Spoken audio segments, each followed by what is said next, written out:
अस्सलाम वालेकुम, good afternoon friends. कैसे हैं आप लोग? आई होप आप सब लोग खैरियत से होंगे। तो फ्रेंड्स, ये आप देख सकते हैं कि मेरे पास ये कोलियस का प्लांट पड़ा हुआ है। मैं कल नर्सरी गई थी और कुछ जो प्लांट्स वगैरह है वो मैंने परचेज़ किए थे। कुछ तो मैंने जो सीजनल फ्लावर्स वगैरह हैं उनकी जो मतलब सीडलिंग की हुई है। अभी बहुत वो छोटे प्लांट हैं, अभी वो तैयार हो रहे हैं, लेकिन मज़ीद मुझे कुछ जो वैरायटी वो चाहिए थी प्लांट्स की, तो जिसमें से मैं तो फ्रेंड्स मैं कुछ प्लांट कल बाय करके लाई थी नर्सरी से, जिसमें से एक चांदनी का प्लांट था, एक ये प्लांट है कॉलिस है, और इसके अलावा जो है इसके अलावा जाफरी मैरीगोल्ड जो है उसका प्लांट मैंने ख़रीदा था। तो आज जो है इसको मैं इसको पॉट में किस तरह से शिफ्ट करना है ये तरीका आपके साथ शेयर करूँगी। आप देख सकते हैं कि ये जो है ये बिल्कुल छोटी सी उन्होंने एक प्लास्टिक का बैग था, छोटी सी बिल्कुल थैली सी थी जिसके अंदर उन्होंने इसको ग्रो किया हुआ था। तो अब जो है इसको मैं पॉट के अंदर शिफ्ट करूँगी। बेसिकली ये भी जो है ये समर का ही समर में ही इसकी ग्रोथ जो है अच्छे तरीके से होती है। आप इसके लीफ चेक कर सकते हैं, कितने खूबसूरत से कितने ब्यूटीफुल से इसके लीफ हैं। तो मैं चाह रही थी कि कुछ मज़ीद जो वैरायटी है वो मेरे गार्डन में हो, तो इसलिए ये मैं कल जो है ये कोरियस का प्लांट जो है इसको परचेज़ करके लाई हूँ।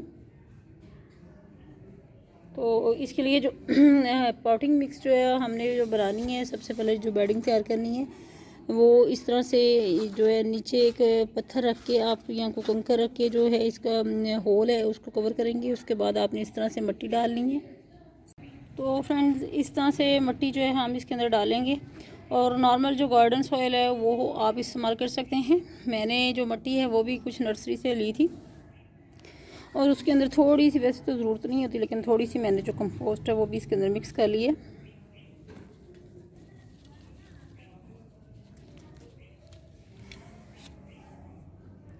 इस तरह से आप इस तरह मिट्टी डालते जाएंगे और इसको टैप कर लेंगे हम।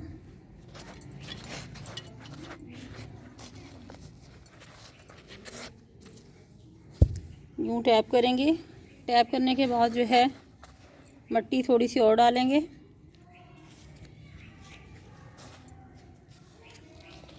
ताकि जो एयर पॉकेट्स वगैरह हैं वो सारे ख़त्म हो जाएं। इस तरह से हमने ये पॉट के अंदर जो मिट्टी है वो डाल ली है। अब जो प्लांट है हमारा ये कोलियस का, बिस्मिल्लाहिर्रहमानिर्रहीम, थोड़ा सा होल करेंगे क्योंकि ये थोड़ा सा, ये आप देख सकते हैं कि इसके अंदर एडजस्ट नहीं होगा, थोड़ा सा हमें होल भी इसके अंदर करना पड़ेगा।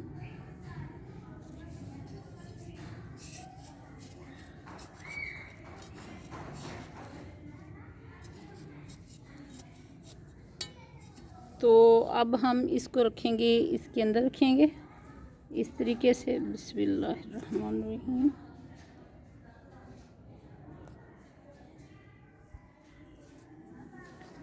अगेन जो है हम मिट्टी डालेंगे साइडों पे इसके।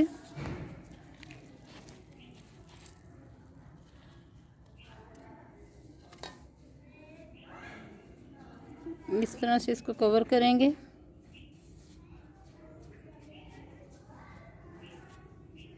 और एक दफ़ा फिर से इसको टैप करेंगे। तो फ्रेंड्स हमने इसको इसके अंदर जो है वो लगा दिया, शिफ्ट कर दिया है। थोड़ी थोड़ी मिट्टी और डालनी पड़ेगी हमें।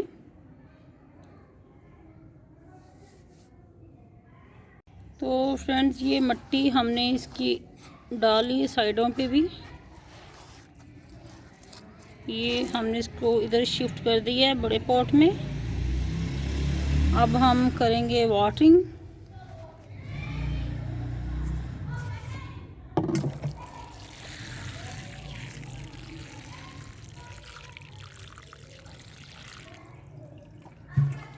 पानी हमने इसको लगा दिया है। तो फ्रेंड इसके लीफ आप देखें, चेक करें कि कितने खूबसूरत से, और कितने ये आप इसके शेड चेक करें। ये अल्लाह पाक की कुदरत है। एक ही प्लांट के ऊपर देखें कितने खूबसूरत से शेड आ रहे हैं।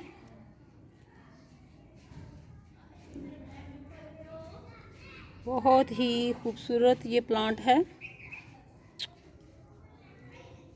इसको आप ग्राउंड में भी लगा सकते हैं और इसको आप लगा सकते हैं जी। तो फ्रेंड्स जी, इसको पॉट में हमने ट्रांसफ़र कर दिया है और अब हम इसको रखेंगे, धूप में रखेंगे, क्योंकि जो अब सर्दियां स्टार्ट हो गई हैं, नवंबर चल रहा है, सॉरी अक्टूबर चल रहा है। अक्टूबर का आज होगी अक्टूबर की 24 डेट हो गई है। तो इसको हम रखेंगे धूप में, हम रखेंगे। और इसके अलावा अगर फर्टिलाइज़र की बात करें तो फर्टिलाइज़र आप जो है डीएपी इस्तेमाल कर सकते हैं और तकरीबन 15 दिन के बाद जो है 5 से 6 दाने जो हैं इसके अंदर इस्तेमाल कर सकते हैं आप। तो बाकी अगर कटिंग की बात की जाए तो फ्रेंड्स, इसकी सारा साल ही कटिंग आप लगा सकते हैं। आपने इसको जस्ट ये करना होता है कि यहाँ से आप ये ब्रांच आप पकड़ के इसको आप जस्ट इसके लीफ कटिंग करेंगे और इसको आप ज़मीन के अंदर लगा देंगे या आप अपने पॉट के अंदर लगाएंगे तो ये इजीली ग्रो कर जाएगा। आप इसको जो है कंपोस्ट के अंदर भी ग्रो कर सकते हैं, कोकोपीट के अंदर भी, और ये जो नॉर्मल गार्डन सॉइल है उसके अंदर भी आप इसको ग्रो कर सकते हैं। तो बस आपने ख्याल इस चीज़ का रखना है कि इसको ओवर वाटरिंग नहीं करनी है। इसको पानी बहुत ज़्यादा पसंद नहीं है, क्योंकि ये इसके ऑलरेडी इसकी जो ये देख सकते हैं कि पानी इसके अंदर स्टोर होता है। तो आप 5 से 6 दिन के बाद जो है इसको जो है वाटरिंग कर सकते हैं, 5 से 6 दिन के बाद। और यहाँ आप देखिए कि जब आप इसको पानी की कमी, अगर आपको कैसे अंदाज़ा होगा कि इस प्लांट को जो पानी की कमी हो रही है, तो जैसे ही इसके जो ये लीफ हैं ये झुकना शुरू हो जाएं तो आप समझ जाएं कि इसको अब पानी की ज़रूरत है। गर्मियों में मई और जून के महीनों में आप इसको धूप में ना रखें अगर आपने इसको पॉट में ग्रो किया हुआ है। बाकी जो है ये सर्दियों और गर्मियों में ग्रो करता रहता है। सर्दियों में थोड़ी सी इसकी जो ग्रोथ है वो कम हो जाती है, लेकिन होती रहती है। तो फ्रेंड्स, ये थी आज की हमारी वीडियो। कैसी लगी आपको आज की वीडियो? अगर अच्छी लगी हो तो लाइक ज़रूर कीजिएगा प्लीज़, और शेयर कीजिएगा। सब्सक्राइब अगर आपने मेरे चैनल जी, तो फ्रेंड्स अगर आपने अभी तक मेरे चैनल को सब्सक्राइब नहीं किया तो सब्सक्राइब ज़रूर कीजिएगा। अपना रखिएगा ख्याल और मुझे दीजिएगा इजाज़त। अल्लाह हाफिज़।